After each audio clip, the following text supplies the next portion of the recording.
ओम शांति। आज 20 जुलाई 2022 के बाबा के अनमोल मधुर महावाक्य सुनेंगे। और आज की मुरली में बाबा ने विशेष बांधेली माताओं को याद किया है। बाबा कहे, जब बांधेली माताएं मार खाती है तो इससे सहज नष्टोमोहा बन जाती है और बाप की याद की लगन और बढ़ जाती है, तो उसी से ऊंच पद सहज प्राप्त हो सकता है। बाबा ऐसी बांधेली माताओं को धीरज देते हैं और कहते हैं कि बच्चे, तुम जितना हो सके आत्म स्थिति में स्थित रहो। तुम बाबा के हो और तुमने इस तन को भी बाबा को समर्पित कर दिया है, इसी भान में रहो। तो आज बाबा ने विशेष बांधेली माताओं को आथत भी दी है, धीरज भी दिया है। सुनते हैं बाबा के मधुर महावाक्य। ओम शांति। मीठे बच्चे, तुम रूहानी सेना हो। तुम्हारे बिगर रावण से सारे विश्व की रक्षा कोई कर नहीं सकता। इसी शुद्ध नशे में रहना है। आज की मुरली से प्रश्न है, बाप दादा किन बच्चों की बलिहारी का गायन करते हैं? उत्तर है, बाबा कहते हैं, बलिहारी उन बांधेली बच्चियों की, अबलाओं की है, जो मार खाते भी शिव बाबा को याद करती है।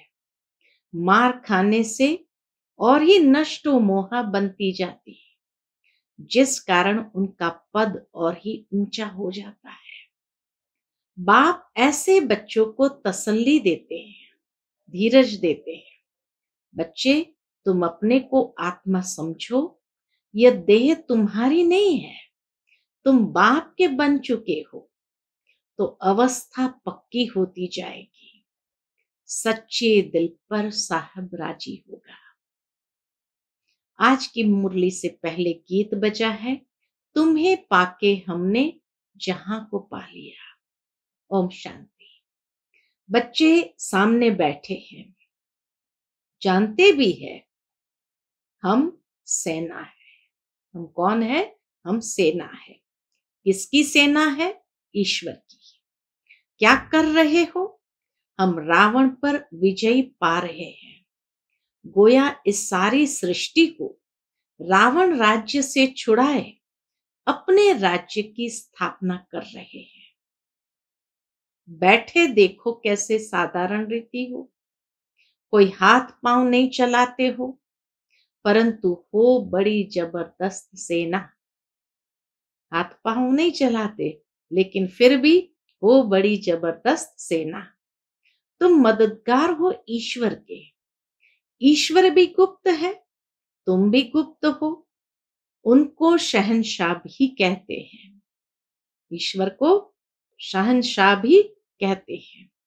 तुम्हारी युद्ध इतनी जबरदस्त और गुप्त है, जो तुम विकारों पर जीत पाकर सारे विश्व पर जीत पा लेते हो। तुमको फील होगा जैसे वह सेना है, वैसे हम भी रूहानी सेना है। समझते हो, भारत का सारा मदार है इस सेना पर। हम सेना न होती तो दूसरे जीत पा लेते, अर्थात विकारों की जीत हमारे पर हो जाती। उस सेना में तो कभी कभी राजाओं आदि को भी भगाए मिलिट्री का राज्य कर लेते हैं। मिलिट्री समझती है, हमारे बिगर कोई देश की रक्षा कर नहीं सकता। तुमको भी शुद्ध अहंकार है। हम ईश्वरीय सेना के बिगर रावण से कोई रक्षा कर नहीं सकता। अब वह मिलिट्री भी देखो और यह भी देखो, तुम जैसे हो वैसे हो। तुम्हारे पास कोई भी ड्रेस अथवा हथियार पवार नहीं है। बाबा कहे, तुम्हारी कोई ऐसी मिलिट्री जैसी यूनिफॉर्म नहीं है, तो तुम्हारे पास कोई भी ड्रेस व हथियार पवार नहीं है। वह तो कितनी ड्रेस पहनते हैं, जैसे स्वांग बनाते हैं। होली में भी स्वांग बनाते हैं, राम की भी सेना दिखाते हैं। उनको मुंह बंदर का दे दिया है। शास्त्र में राम की सेना को मुंह बंदर का दे दिया है। वह तो सिर्फ गुड़ियों का खेल करते हैं। अब तुम बच्चे जानते हो, हम रावण रूपी 5 विकारों की जेल से छुटकारा पा रहे हैं। एक तो रावण का जेल, फिर रावण की मत पर चलने वालों का जेल। एक है रावण का जेल, फिर रावण की मत पर चलने वालों का जेल। भक्ति की भी जंजीरें, गुरुओं की भी जंजीरें, फिर पति की भी जंजीरें। मनुष्य के लिए चारों तरफ जंजीरें ही है। एक तरफ भक्ति की भी जंजीरें, गुरुओं की भी जंजीरें, फिर पति की भी जंजीरें। रावण की मत पर तुम कितने दुखी होते हो, कितना पुकारते हो। रावण हमको बहुत सताते हैं। तुम जानते हो, जितना जितना हम योग में रहते हैं, उतना हमारी आत्मा दुख से छूटती है। अबलाओं पर अत्याचार तो बहुत होते हैं, बहुत मार खाती है। अबलाएं पुकारती है, अब हम क्या करें। बाप फिर तसल्ली, धीरज देते हैं। यह तो समझाया है, तुम अपने को आत्मा समझो। यह देह हमारी नहीं है, हम मर चुके हैं। देखो बाबा कितने अच्छे अच्छे शुद्ध संकल्प देते हैं, ताकि जब कोई मार भी खाते हैं तो भी उसको फील ना हो। तो ये देह हमारी नहीं है, हम मर चुके हैं, बाप के बन चुके हैं, और कोई उपाय नहीं है। हम तो शिव बाबा के हैं। जो सच्चे बच्चे होते हैं, उनकी अवस्था पक्की रहती है। जरा भी विकार के तरफ ख्याल नहीं जाता है। ऐसे बच्चे पर अगर कोई जबरदस्ती जुल्म करते हैं, तो उसका पाप नहीं चढ़ता है। बाबा कहे, ऐसे बच्चों पर जरा भी विकार के तरफ ख्याल नहीं जाता है। ऐसे बच्चे पर अगर कोई जबरदस्ती जुल्म करते हैं, तो उसका पाप नहीं चढ़ता है। पुकारती है, बाबा हम तो आपके हैं, शरीर तो जैसे मुर्दा है। ऐसे निश्चय बुद्धि वाले जो है, वह भी बड़ा उच्च पद पा लेते हैं। अगर सच्ची दिल है तो, बाबा कहे अगर सच्ची दिल है तो ऐसी सच्ची दिल पर जरूर साहब राजी होगा, तो उन पर पाप नहीं चढ़ेगा। यहां भी बच्चियां इतना याद नहीं करती है, जितना जो मार खाती है वो याद करती है। बाप के पास पुकार आती है, बंधन है, बाबा बंधन से छुड़ाओ। जो छूटे हुए बंधन मुक्त है, वह भी इतना याद नहीं करते हैं, जितना बांधेलियां याद करती है। शिव बाबा की याद से ही बेड़ा पार होता है। कोई कहते हैं, बाबा हमको मुरली भी पढ़ने नहीं देते हैं। अरे तुम बाप को याद करती रहो, मुरली में भी रोज यही समझाया जाता है। मूल बात है, याद का चार्ट रखो। बाबा ऐसी बांधेलियों को ये श्रीमत देते हैं कि अगर तुम्हें मुरली पढ़ने नहीं देते, तो बस बाबा की याद में रहो। बाबा मुरली में भी भिन्न भिन्न रीति से यही समझाते हैं, लेकिन ये श्रीमत किनके लिए है? बांधेली आत्माओं के लिए है, सबके लिए नहीं है। कि बाबा ने कहा है ठीक है मुरली नहीं पढ़ी तो भी चलेगा, याद ही तो करना है। नहीं, ये श्रीमत बांधेली बच्चियों के लिए है।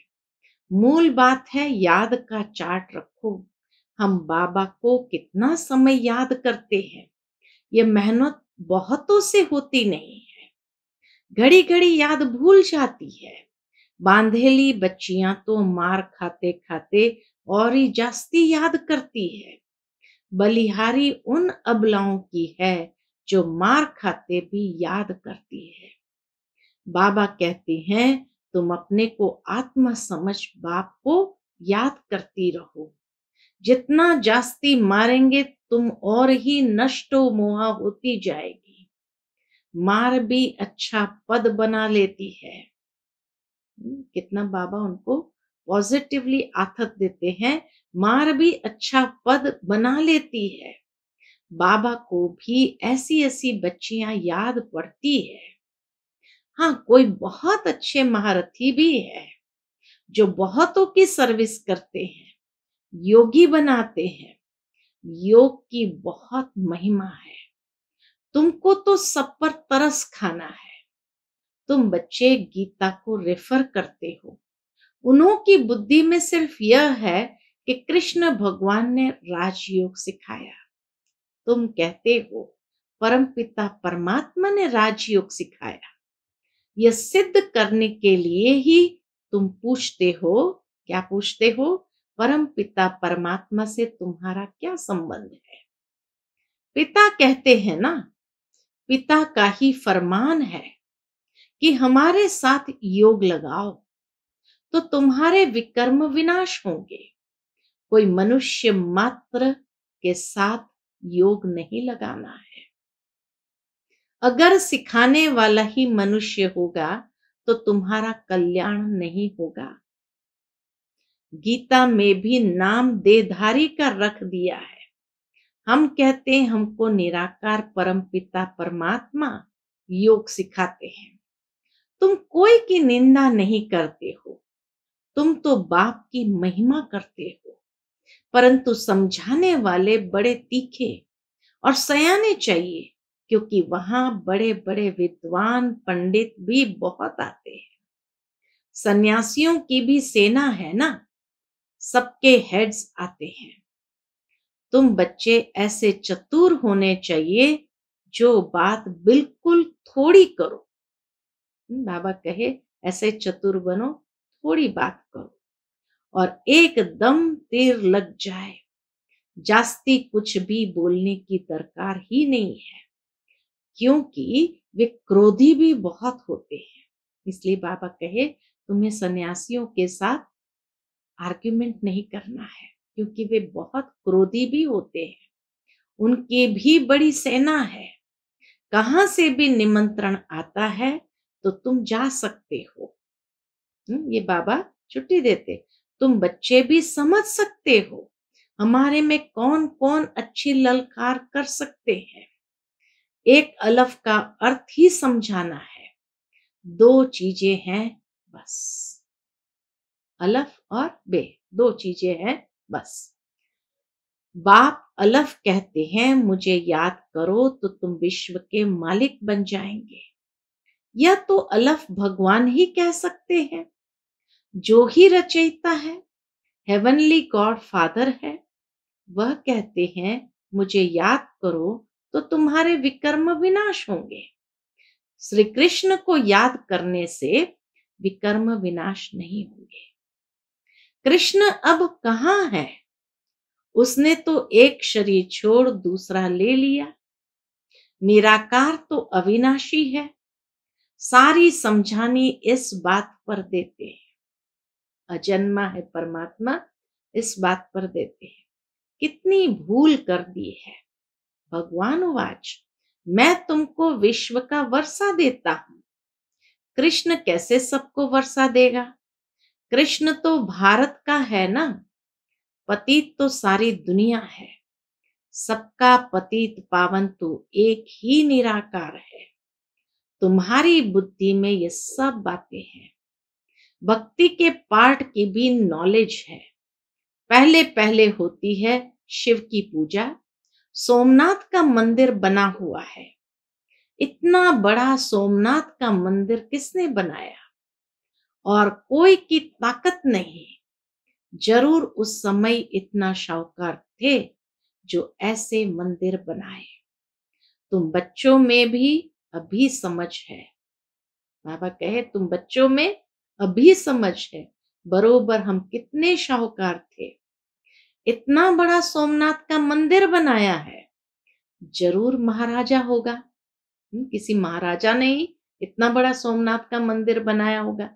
देवी देवताएं खुद ही पूज्य थे, वही पुजारी बन पड़े, फिर वही पूजा के लिए मंदिर बनाएंगे। ऐसे नहीं कोई एक सोमनाथ का मंदिर बनाते हैं।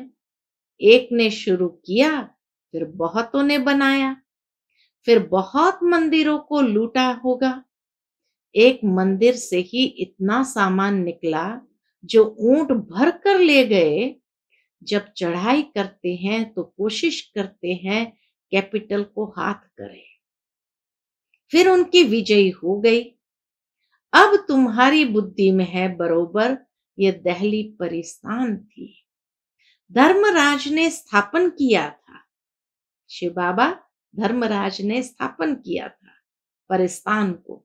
दिल्ली फिर से परिस्थान बनेगी, उसके लिए हम राजयोग सीख रहे हैं।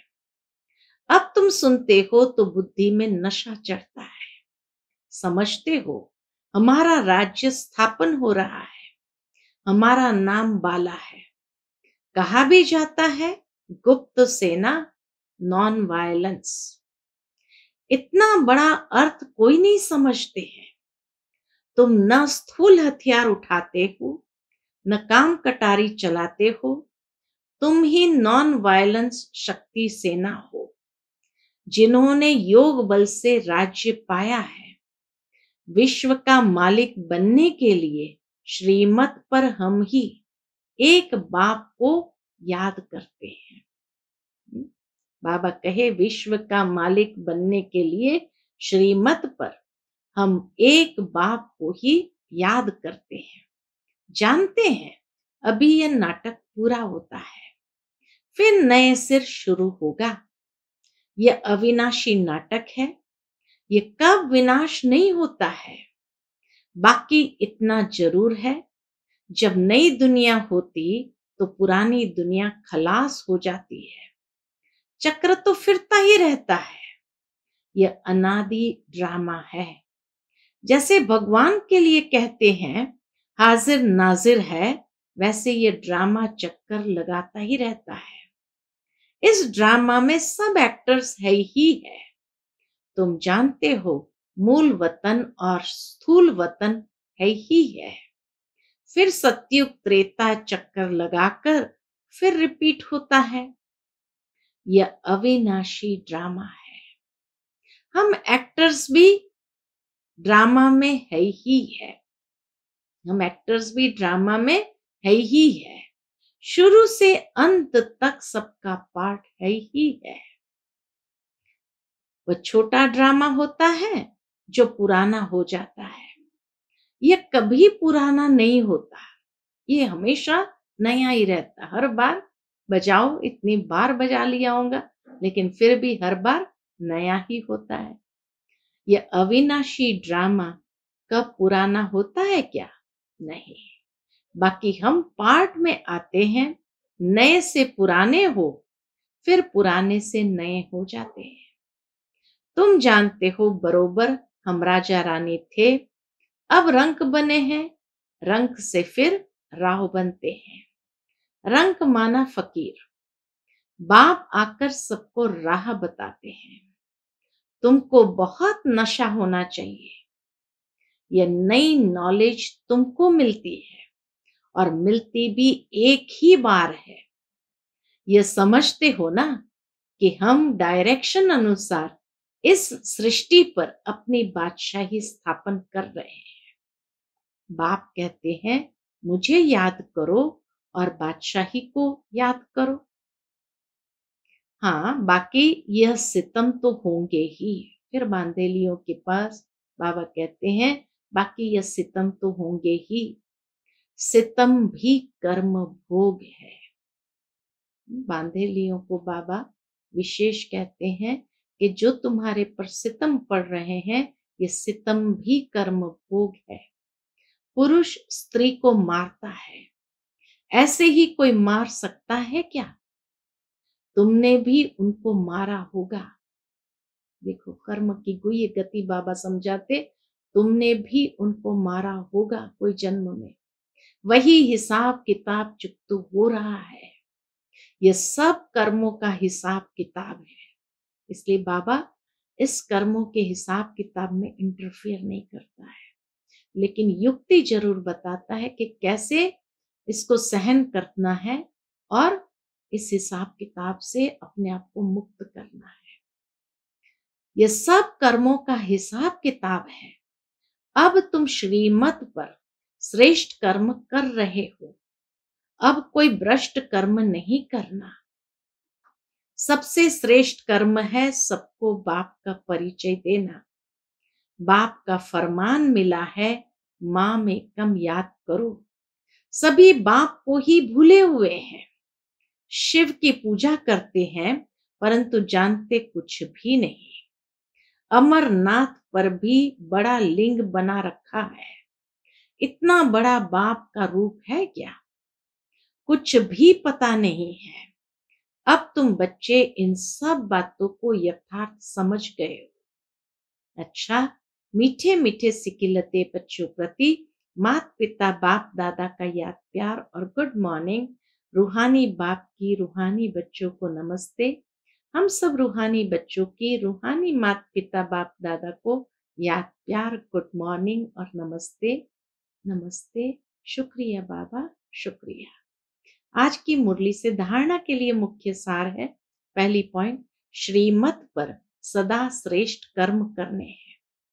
कोई भी भ्रष्ट कर्म न हो, इसका ध्यान रखना है। बहुतों को योगी बनाने की सेवा करनी है। दूसरी पॉइंट, सच्ची दिल रखनी है। शरीर तो जैसे मुर्दा है, इसका अभिमान छोड़ देना है। पूरा पूरा नष्टो मोहा बनना है। आज का बाप दादा का मधुर वरदान हम बच्चों के प्रति है, कल्प कल्प के विजय की नूंद को स्मृति में रख, सदा निश्चिंत रहने वाले निश्चय बुद्धि विजयी भव। कल्प कल्प के विजय की नूंद को स्मृति में रख, सदा निश्चिंत रहने वाले निश्चय बुद्धि विजयी भव। निश्चय बुद्धि बच्चे व्यवहार व परमार्थ के हर कार्य में सदा विजय की अनुभूति करते हैं। बल कैसा भी साधारण कर्म हो, लेकिन उन्हें विजय का अधिकार अवश्य प्राप्त होता है। वे कोई भी कार्य में स्वयं से दिल शिकस्त नहीं होते, क्योंकि निश्चय है कि कल्प कल्प के हम विजयी हैं। जिसका मददगार स्वयं भगवान है, उसकी विजयी नहीं होंगी तो किसकी होगी? इस भावी को कोई टाल नहीं सकता। यह निश्चय और नशा निश्चिंत बना देता है। यह निश्चय और नशा निश्चिंत बना देता है। आज का स्लोगन है, सदा खुशी की खुराक द्वारा तंदुरुस्त, खुशी के खजाने से संपन्न खुशनुमा बनो। सदा खुशी की खुराक द्वारा तंदुरुस्त, खुशी के खजाने से संपन्न खुशनुमा बनो। उसके बाद मातेश्वरी जी के अनमोल महावाक्य है, हम कहते हैं कल्प 5000 वर्ष का है और यह कल्प हर कल्प हूबहू रिपीट होता है।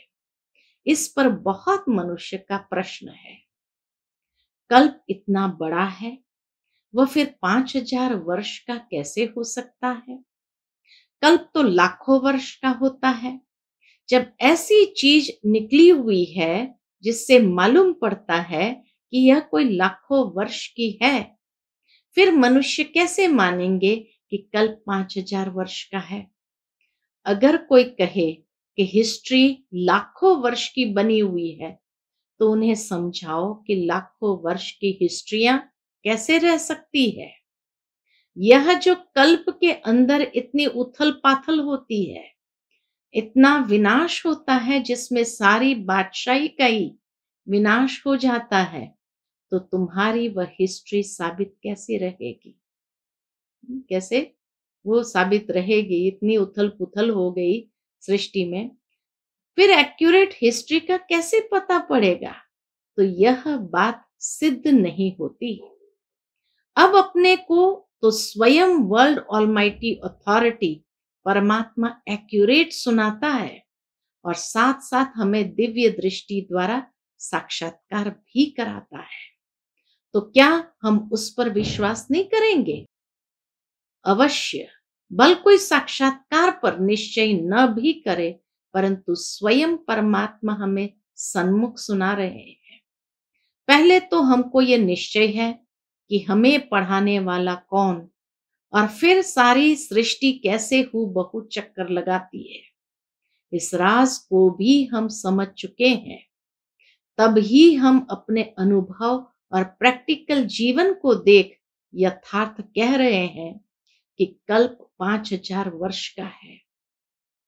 फिर दूसरी पॉइंट मम्मा ने ली है, आत्मा और परमात्मा का अंतर भेद इस पर समझाया जाता है कि आत्मा और परमात्मा का रूप एक जैसा ज्योति रूप है।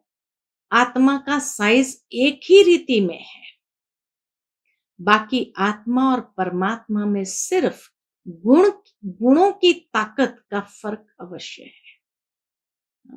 फर्क कहाँ है? आत्मा और परमात्मा में सिर्फ गुणों की ताकत का फर्क अवश्य है। अब यह जो इतने गुण है वो सारी महिमा परमात्मा की है। परमात्मा दुख सुख से न्यारे हैं, सर्वशक्तिमान है, सर्वगुण संपन्न है, 16 कला संपूर्ण है। उनकी ही सारी शक्ति काम कर रही है, बाकी मनुष्य आत्मा की कोई शक्ति नहीं चल सकती है। परमात्मा का ही सारा पाठ चलता है। बल परमात्मा पाठ में भी आता है तो भी खुद न्यारा रहता है। पाठ में भी आता है तो भी न्यारा रहता है, लेकिन आत्मा पाठ में आते भी पाठधारी के रूप में आ जाती है। परमात्मा पाठ में आते भी कर्म बंधन से न्यारा है। आत्मा पाठ में आते कर्म बंधन के वश हो जाती है। यह है आत्मा और परमात्मा में अंतर। अच्छा, ओम शांति।